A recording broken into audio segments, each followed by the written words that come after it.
my YouTube channel. I'm just kidding, guys. It's not that kind of video, but you are probably new here because this is my first YouTube video ever. Welcome. My name's Logan. If you don't know me from real life or from some tiny music corner of the internet, I'll just give you a brief rundown of who I am and what I do before I dive into my first video ever. The crowd goes wild.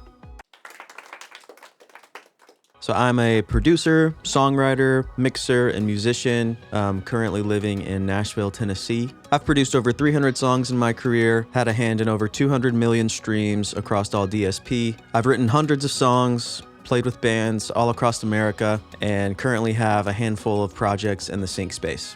I've been in music professionally for the past 12 years or so, and I've had a pretty unique journey just kind of finding my way into full-time music. I started as a studio intern at 18, and really just kind of like stumbled my way around different facets of studio and music in general. And for 5 or 6 years, discovered my strengths and almost more importantly, my weaknesses as a musician and a creative, kind of forging the path that I would end up going down, having landed me in full-time music for around the past 7 years. I'm definitely not doing this channel remotely claiming that I know all there is to know, but I do know that I have learned so much by trial and error and just flat out failure. And my hope is that my successes and failures could maybe help someone that is hoping to just take music more seriously or is looking to take the leap full time.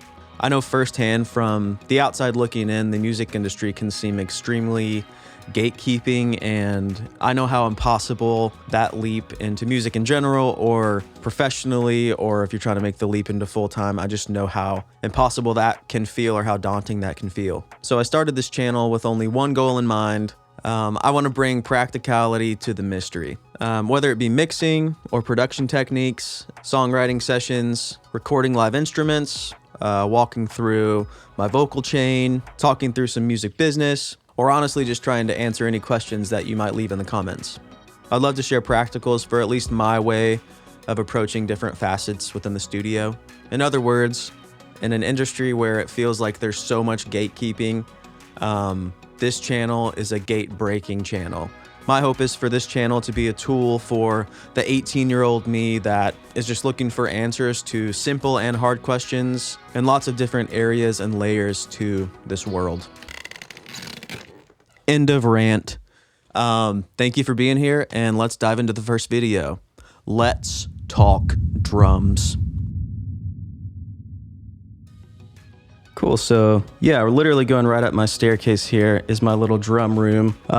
This is kind of just like a foyer kind of area that we converted into my little drum station. You know, we're balling on a budget over here, so home studio vibes, you just kind of gotta like make it happen, capping. So yeah, I'm definitely gonna go deeper into what all I'm doing here, but just a couple things that I think are like kind of fun about the space. I have this movable set of gobo panels that I can like wrap around the kit to get more of like the tighter closet sound. And my stereo room mics here, I leave them there a good bit if I want like the tighter thing, but sometimes I'll throw them on the stairs or all the way downstairs, just kind of depending on how big or the type of vibe I'm going for. But yeah, in future videos, I'm definitely gonna do a little more of a breakdown of some of my mic choices and why set it up like this. So definitely a fun vibe. Have like the little perk station, trash hats, and all of that is hitting the warm 73 setup, and then we'll head into the control room here. In future videos, I'm definitely going to do like a more in-depth breakdown of like my whole setup and how everything connects or doesn't connect. But yeah, it's a good vibe for now. Yeah, let's get into some drums. Cool, so yeah, just wanted to talk through a little bit of what I'm doing on a song that I finished producing a little bit ago. This is with my band called The Paper Brigade. I think by the time this video comes out, this will have been out for about 2 weeks. But yeah, just wanted to like play a little bit of the song and like talk through a little bit of what I'm doing. I won't go like super deep on like some of the theory or like why decisions were made necessarily, but just wanted to give it like an overview of what my Pro Tool session looks like, as this is probably like a lot of your first time to my channel. So I'll just play a little bit of the track and then dive into what I'm doing a little bit. Let's get into it.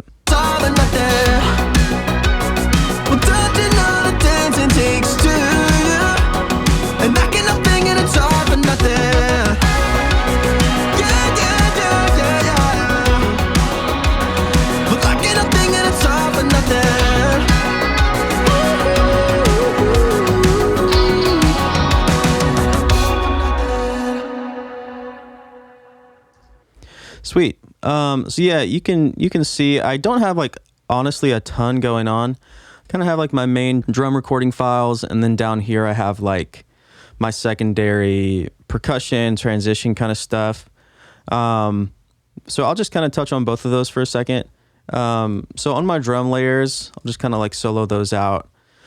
So basically I just got like a kick in. For this pop style stuff, I usually just trigger, and so I only went with one kick in. I have like a snare top and bottom that I'm mixing trigger in. I'm using all real tom line ins. And you'll notice on my WAV files here, they're pretty much outside of the hits, just completely blank, which I would love to go more into this on a future video. But basically, after I finish all my like editing and quantizing type stuff, especially with toms, I just like super clean out any dead space. And that just all depends on the genre. In pop, I like typically do that just to get like, try to just do that to get the cleanest, like most precise pinpointed tones as possible. So that way I can really like hammer in with compression and be more aggressive with like EQ and things like that. But yeah, I'll just play maybe a second of this and kind of dive into the approach here.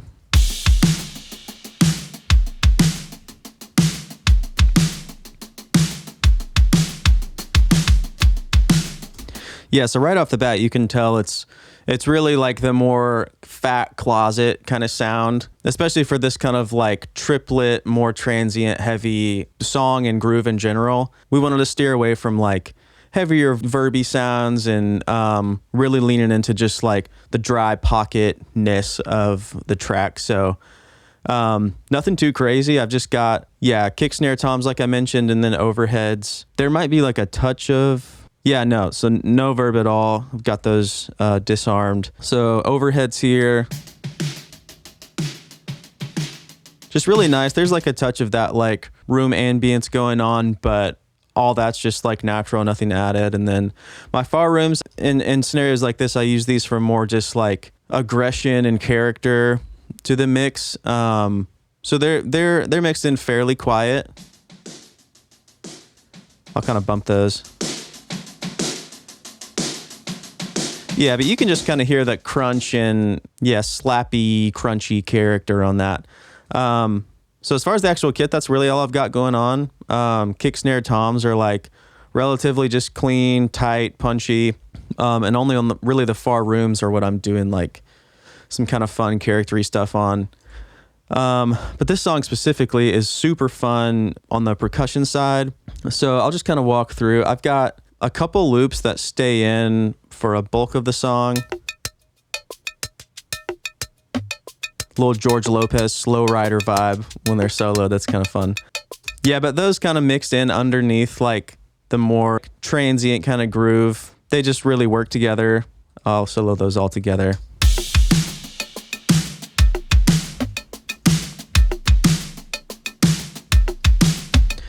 Yeah, and so with what the bass is doing and kind of how they interact was just like really fun to me. And then I've got these kind of like quirky little 80s tom jabs.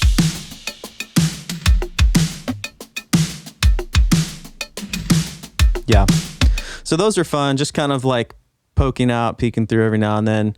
And then just, yeah, some really simple transition stuff.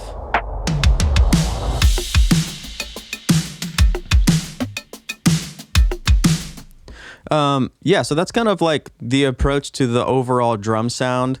I'm definitely going to dive into, yeah, more of the why and the what later in some future videos and like get into a lot of my plug-in chain and all that kind of stuff. But on this video, I just really wanted to take a minute and focus on bussing. in a live scenario, we might use it for just like a quick touch here or there for groups of things or whatever. But I feel like in my recording and mixing journey, buses have almost become like as important as any other facet of the production and mixing.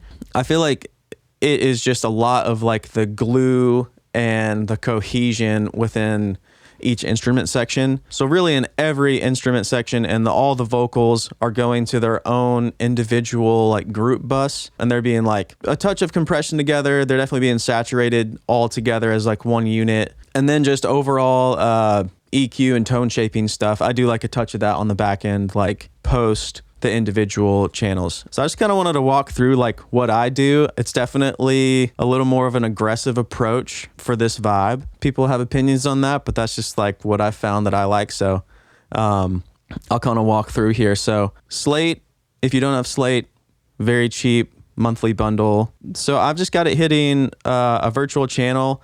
Basically, I'm pushing it right until the point of clipping, and I just feel like that's kind of the sweet spot for getting like what it does out of it. I'm actually just going to bypass everything and kind of like work down here.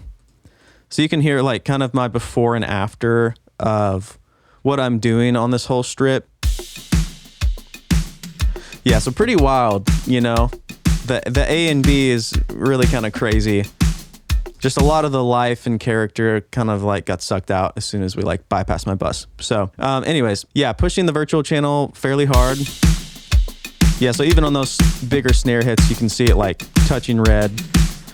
And then on this two-way, I'm like going full mix and just really like helping carve off some of the top transients, but super subtle. Same with this drive. If I pushed any harder, yeah, it would start getting like ultra crunchy. So same as the virtual channel, I'm just kind of like pushing that to the point of goodness, I'll say. And then that's going into some tape, also Slate. Yeah, and same idea here. I go a little gentler on this just because the color really like comes through without pushing it crazy hard. But I'm like still letting it touch red and stuff. Going down again. And this is just a fun thing I do post saturation. I go with like a really aggressive parallel compression. I mean, so that's just absolutely slamming, but then I'm only mixing it, 20% in. So with and without. You can just kind of hear some of the punch and energy that adds. Then I'm just doing like a really gentle 12K boost. I'm feeling pretty good on the low end of the kit. I just wanted like a little more of that sparkle to come through on like the snare and overheads. And then I just can't get enough SSL strips. They're on basically everything. So I'm doing like a tiny bump on some high mid, and then actually getting rid of just like a touch of that mud. And then this should be compressing a little bit too. Yeah. So hitting a little more compression at 100%. And then this is just the money maker. It's such a cheap plugin, but it's just so good. I also hit this like fairly hard. And I'll just blast it so you can kind of hear like what it's doing. And then off. Yeah, so that adds like some of that bottom back, and then also just like loads of energy. Yeah, and that's just a little trimmer that I have because a lot of the processing added some volume and stuff. So yeah, and then at the bottom here, I have a clipper, which that was more like once I was deeper into the mix, I made that decision. And that's just kind of helping my master like breathe a little bit more.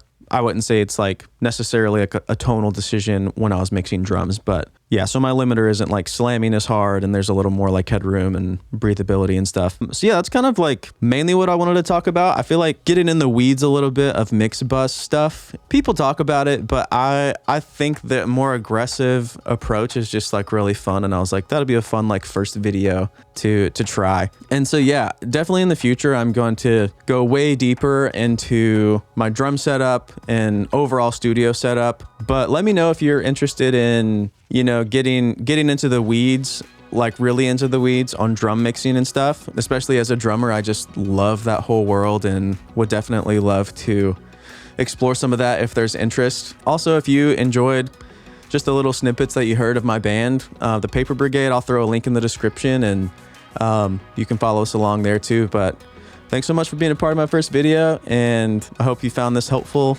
Yeah, we'll see you again soon.